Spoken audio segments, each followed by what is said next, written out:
Thank you very much, Mr. Speaker, and good evening. Mr. Speaker, it's indeed a pleasure to stand here before this noble house representing the government of Guyana in the presentation of our 2024 national budget. Mr. Speaker,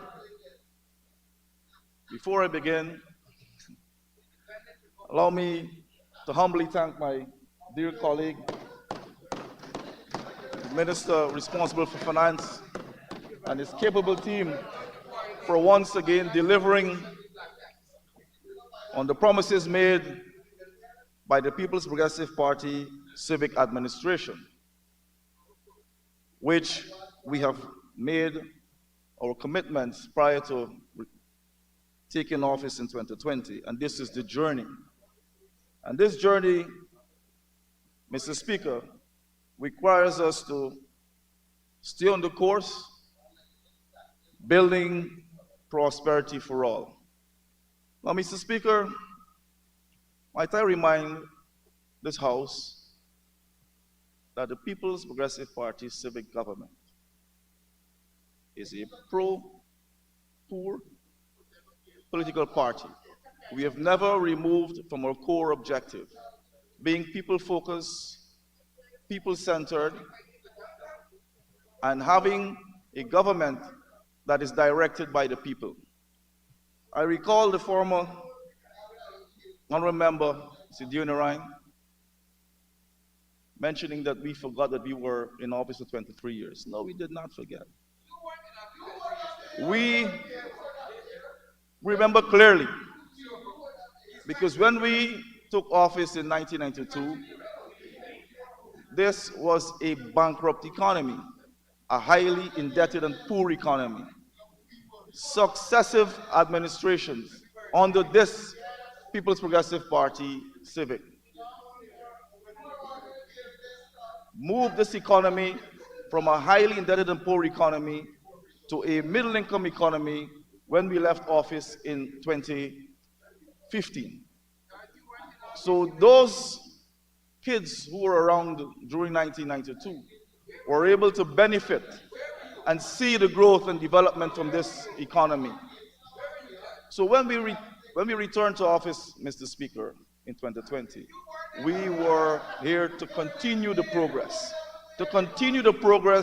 of a political party that understands governance, that understands development, that understands how to move the central pillars within the economy, that being the social, the economic, and political. Now, Mr. Speaker, before I go into describing and explaining how we connect the economy with our foreign policy objectives, because I think it's important for us to link the President's mandate and our foreign policy objectives to what we do here at home in Guyana, and to show the people of Guyana that nexus, that connection between a strong and robust economy and the advancement and the promotion of our foreign policy agenda. So, Mr. Speaker, it is incumbent upon me to give regards to the President, the Prime Minister, the Vice President, the entire Cabinet, and MPs for the leadership and representation that we've provided to the people of this country over the last 3 years. Well, Mr. Speaker, I dare say that the representation on this side reflects the plural nature of this society. It is, of course, Mr. Speaker, a true representation of the diversity of this beautiful country we call Guyana. And that is why we were proud to present the list to the people of this country prior to taking office, which they accepted, supported, And that is why we're here presenting the 2024 budget, which the people have mandated and which we are proud on delivering for them. Mr. Speaker, it is also important for me to link all of our objectives here to the global positioning and the global priorities, that being the Sustainable Development Goals 2030. So that everything that we do here within the ministries, and you'd have heard from the ministers who would have spoken before me, labor, education, local government, public works, you would see, Mr. President, Mr. Speaker, that for us in the People's Progressive Party, Civic, as a government, that we believe in ensuring that we have a strong and robust economy. That helps us to advance our foreign policy objectives. I want to make that connection. So, Mr. Speaker, for example, let's take the social pillar. Dealing with social services, government services being provided to communities, such as education and healthcare. $135.2 billion being awarded to the Ministry of Education. So this is squarely in line, Mr. Speaker, with the Sustainable Development Goals number 4. Connecting directly to the global priorities. So the people of Guyana can understand why education is a priority for us. It's not a priority for us only because it's a national objective. It is a global priority. And this helps us in ensuring, Mr. Speaker, that we don't not only have educated people, but more importantly, to have an educated labor market. The President spoke on several occasions about having a sophisticated and educated labor force to support the diversity and the growth that we are, and the growth trajectory of this country. So the advancement in the education sector, talking about University of Guyana, the GOLD program, the TVET program, dealing with, treating with the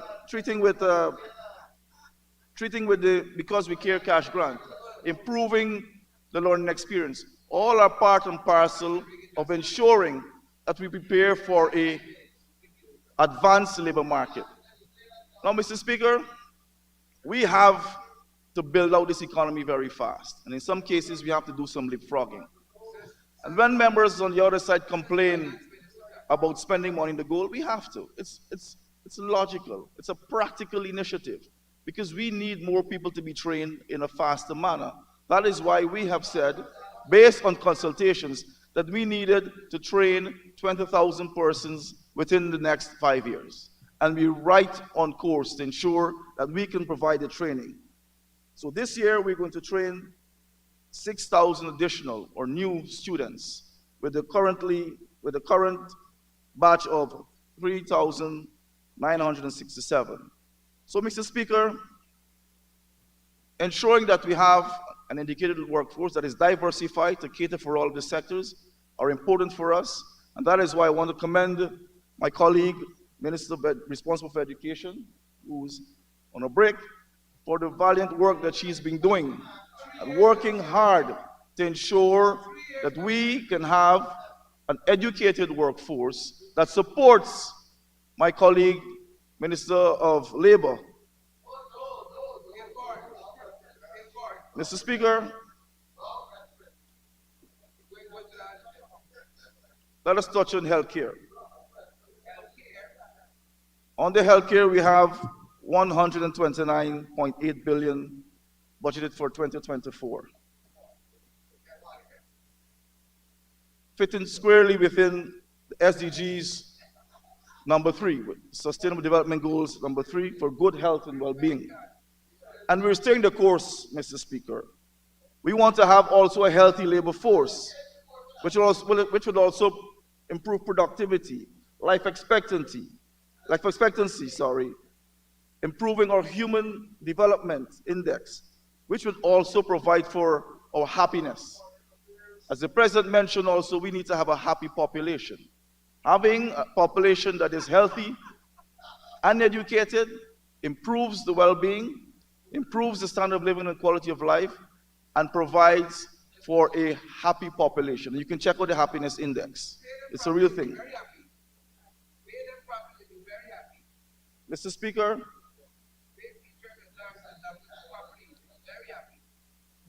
I know that my colleague minister will repeat this, but we continue to advance in building out a world-class healthcare system.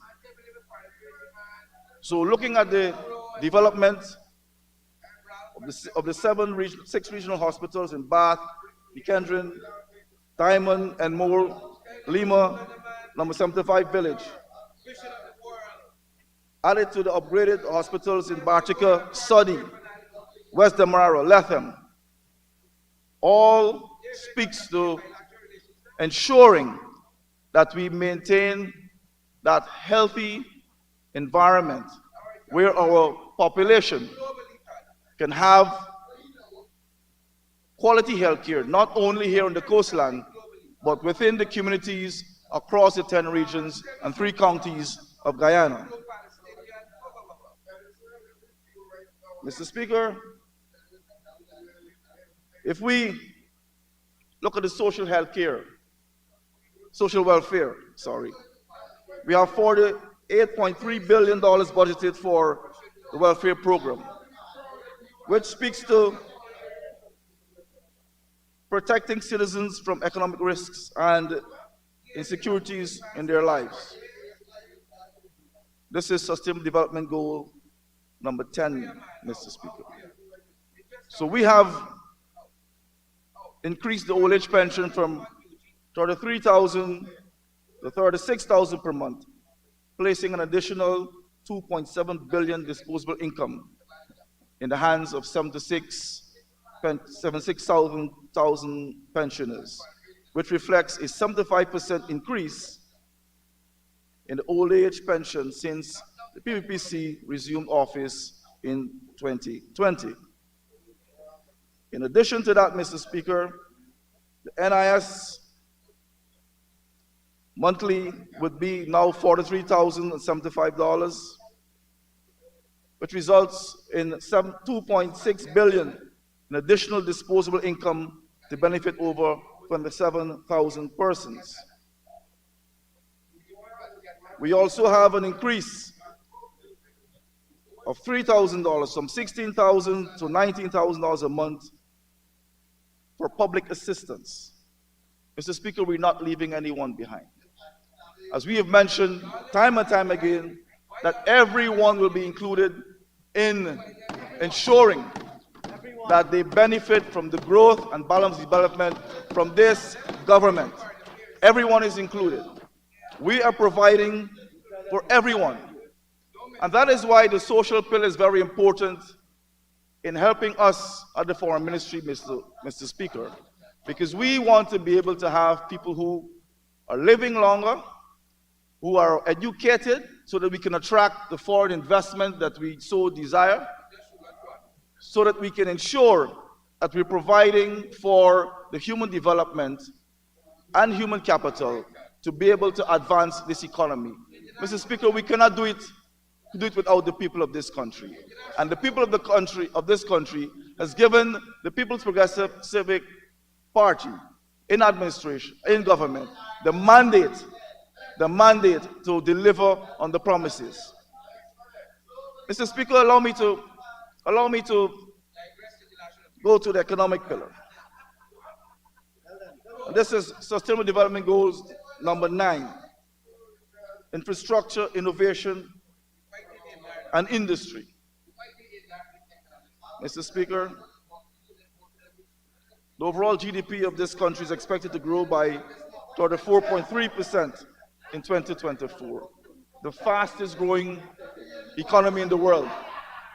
And I know that my colleagues on the other side, Mr. Speaker, will know that when we took office in 1992, we were one of the poorest economies in this region, second to Haiti.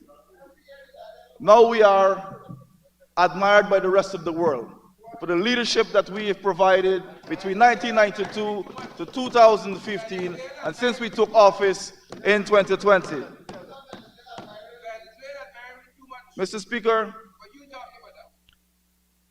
when we talk about infrastructure and we look at the connectivity, ensuring that we connect northern Brazil with the Atlantic, connecting the three counties, east to west, ensuring that we have the right infrastructure in place, which will improve productivity, Mr. Speaker, efficiency, which will lead to our improved competitiveness. And we cannot do without infrastructure, Mr. Speaker. So when we are speaking on the international stage and we're talking about Guyana and the progress that Guyana is making, we are able to sell Guyana and to position Guyana in the global environment where we can attract the kinds of investment needed to be able to, that will be able to build this country out, because we cannot do it alone. We have to do it with our friends, with our partners, and we have to have an economy that we can actually present to the people of this world.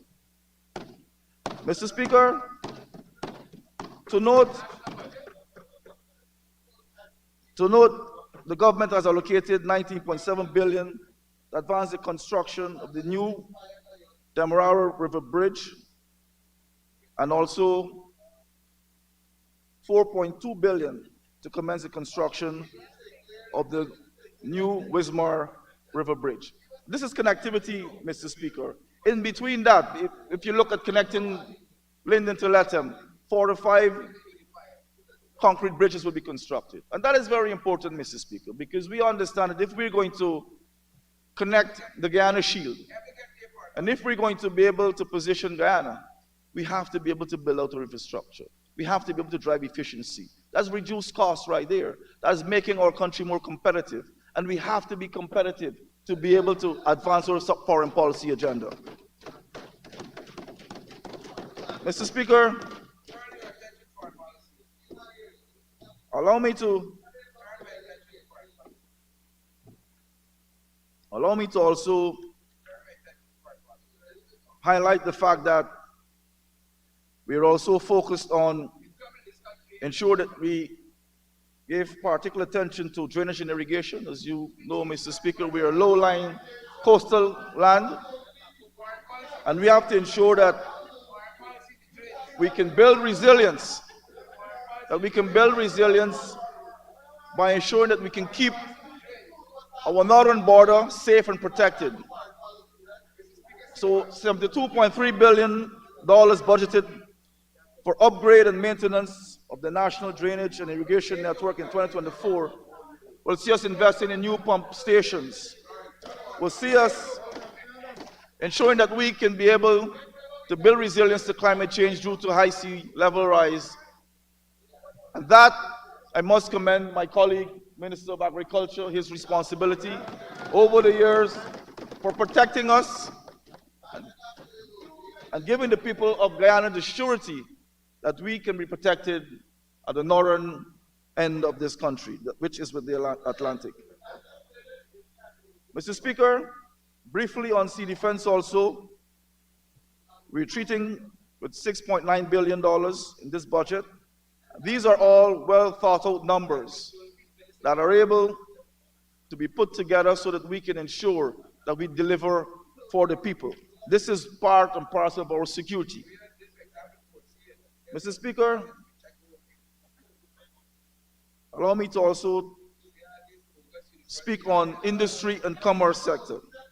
My colleague, Hon Hugh, who's responsible for this sector, who's been doing an outstanding job in promoting small business in Guyana. And small business is dominant in ensuring that we can have employment, creativity, and innovation, which is also Sustainable Development Goals number 9, Mr. Speaker, connecting Guyana with the rest of the world.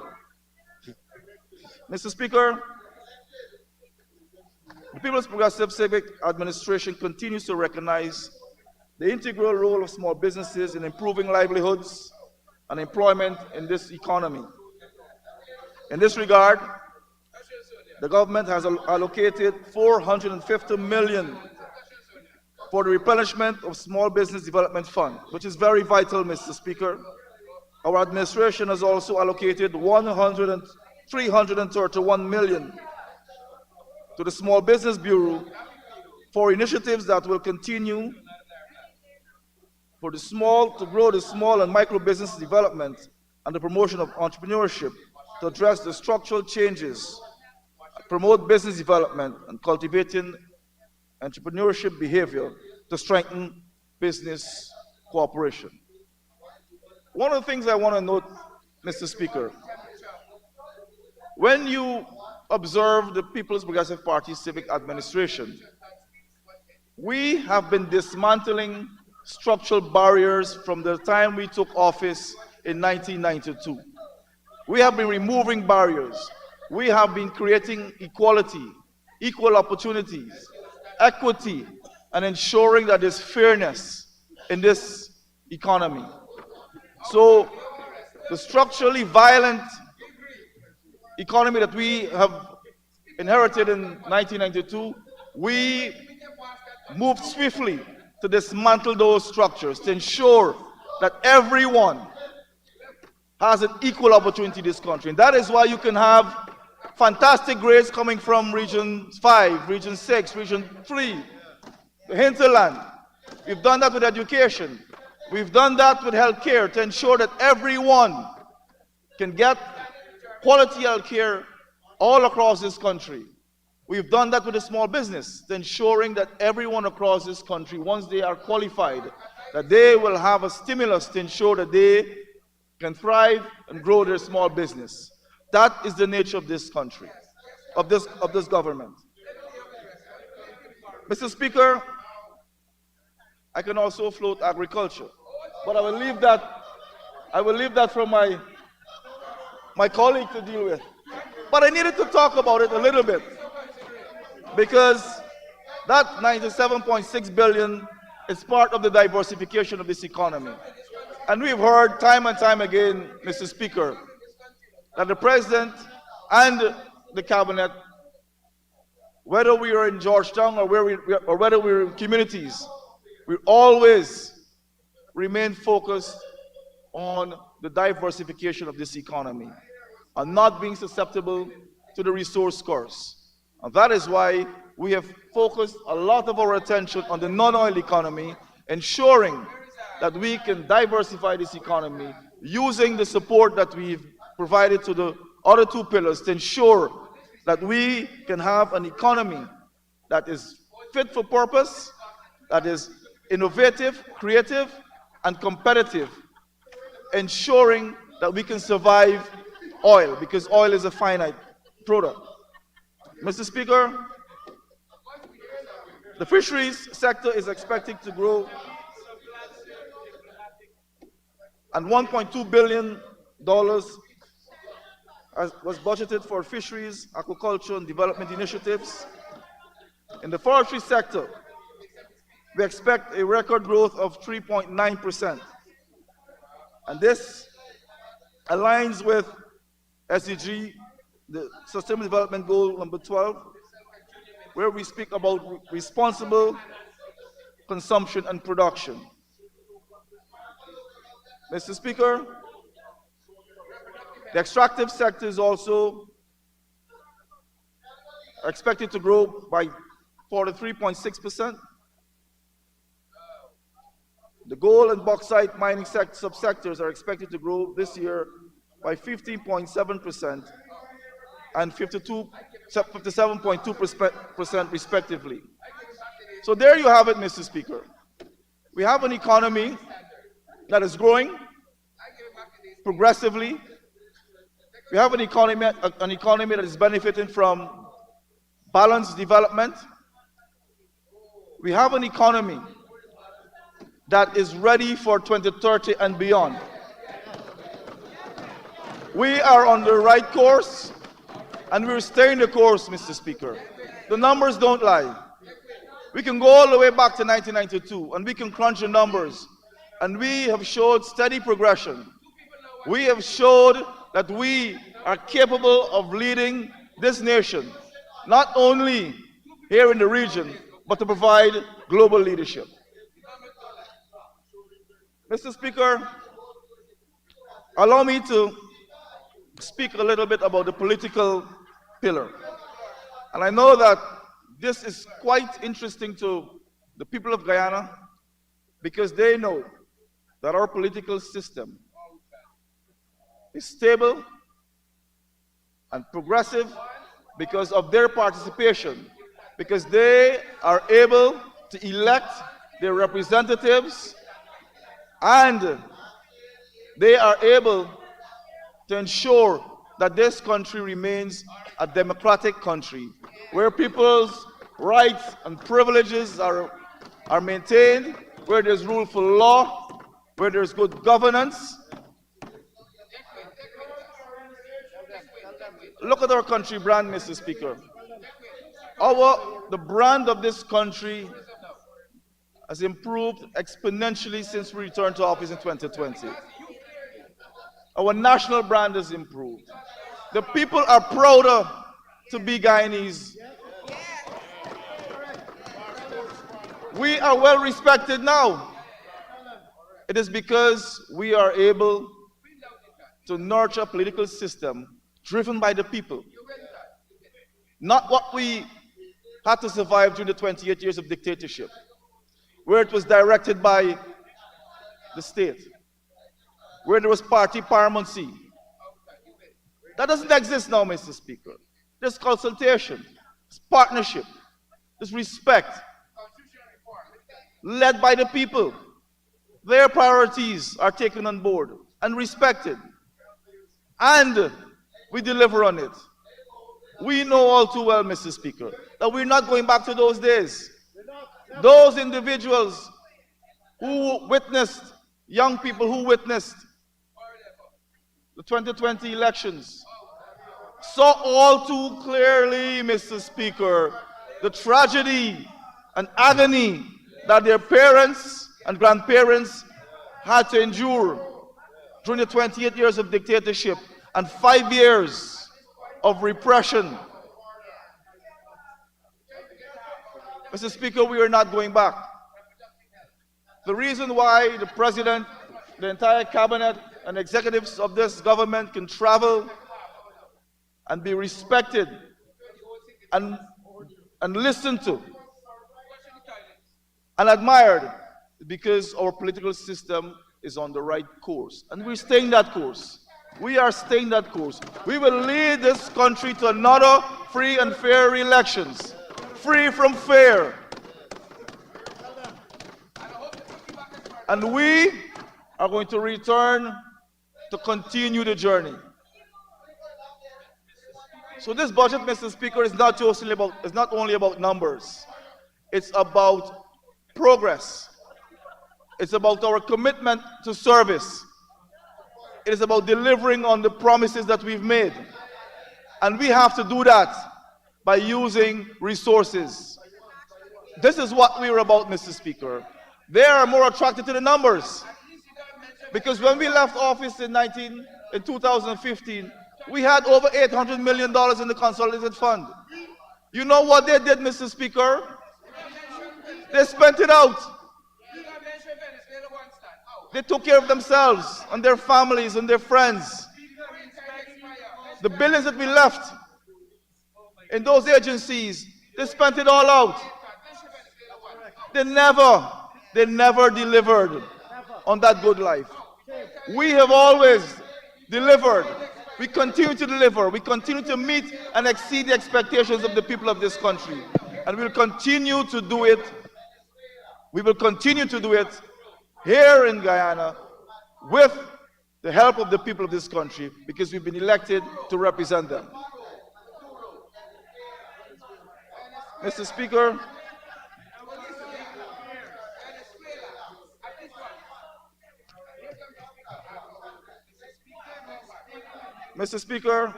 In an effort to strengthen and consolidate our bilateral ties with our neighbors and friendly countries, as well as multilateral organizations, we are working on preserving our sovereignty and territorial integrity, to promote Guyana's trade and economic interests, and enhance the image and presence of our country and people on the world stage. Mr. Speaker, His Excellency President Mohamed Irfan Ali has undertaken bilateral, regional and multilateral visits to advance our foreign policy agenda, which is sent. Honorable Minister, you will need an extension to conclude.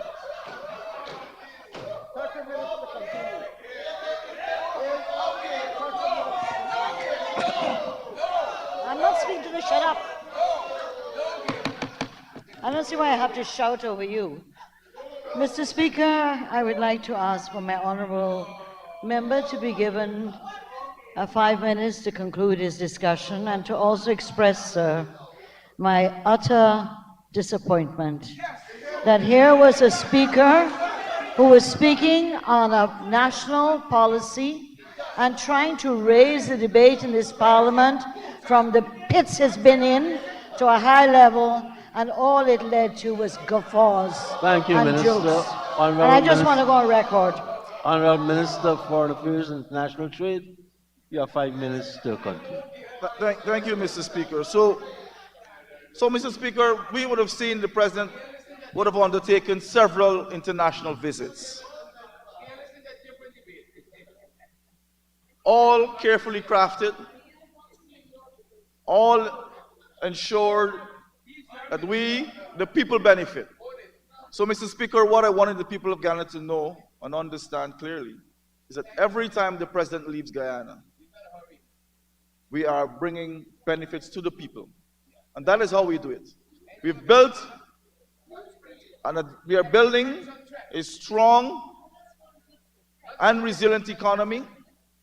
We're able to travel and represent Guyana in the international forum on all of the issues. And you would have seen us advancing our climate agenda, our food agenda, as well as our energy agenda, all national priorities that are also global priorities. So, Mr. Speaker, the President's visit to India, United Kingdom, China, Qatar, Dominican Republic, Washington, D.C., are all visits that we've seen benefits. And, Mr. Speaker, might I submit to this House that the visits of His Excellency the President representing Guyana in advancing our foreign policy, we've had more than 40 MOUs, agreements, roadmaps, all across the world, from Ghana to the Kingdom of the Netherlands, Trinidad and Tobago, Saudi Arabia, Rwanda, Uzbekistan, Tajikistan. So, Mr. Speaker, when you think about the rewards in terms of our representation in the multilateral, international, regional levels, we have been ensuring that we put the people of this country first. Mr. Speaker, since we took office, we have also undertaken 44 accreditations. And this is across the global environment.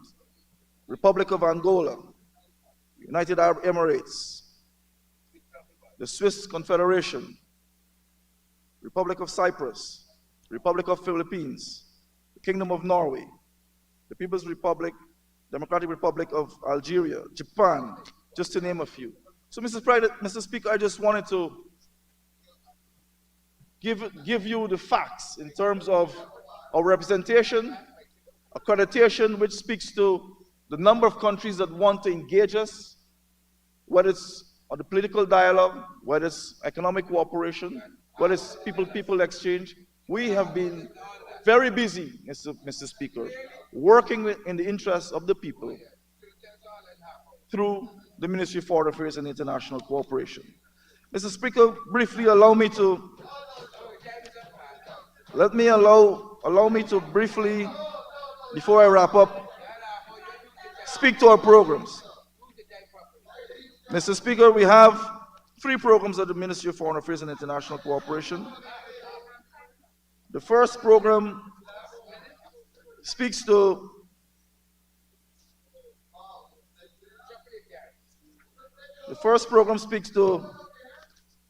the development of our foreign policy agenda, and that, Mr. Speaker, speaks to institutional strengthening of our processes, procedures. We've trained 93% of our foreign service officers with 89 programs so far, and we want to continue that trend for this year. Mr. Speaker, the Argyle Declaration, of course, ensuring that we are able to maintain the course with the case that we have before the ICJ. And Mr. Speaker, you will know that that has been very inclusive. We have on board Mr. Carl Greenidge, who is the agent, former Foreign Minister, former Foreign Secretary, Mr. Van West Charles, who is now the ambassador to Guyana in Venezuela. We also have Ambassador Ronald Austin, who is part of the legal team, who is on the legal team. We also have Honorable Member Desir Walton, who's a member of the advisory committee. So we have remained inclusive when it comes to the national issue. So our representation with regards to the case before the ICJ is very inclusive. It remains intact, and we're proud to display to the people of this country and the rest of the world that the People's Progressive Party Civic is a truly inclusive government, a bipartisan arrangement that speaks to our maturity and our commitment to the people of this country. Mr. Speaker, before I close, let me say that we are on the right track. When you think about all of the ministries, the allocations, and the projects that we have to roll out for this year, allows us as a government to deliver on our promises, to remain focused, to stay the course, to ensure that we bring wealth and prosperity to the people of this country, and to continue to ensure that their rights, privilege, and freedoms are respected. So, Mr. Speaker, I commend the 2024 annual budget to this Assembly for its unanimous approval. Thank you. Thank you, Honorable Minister Todd.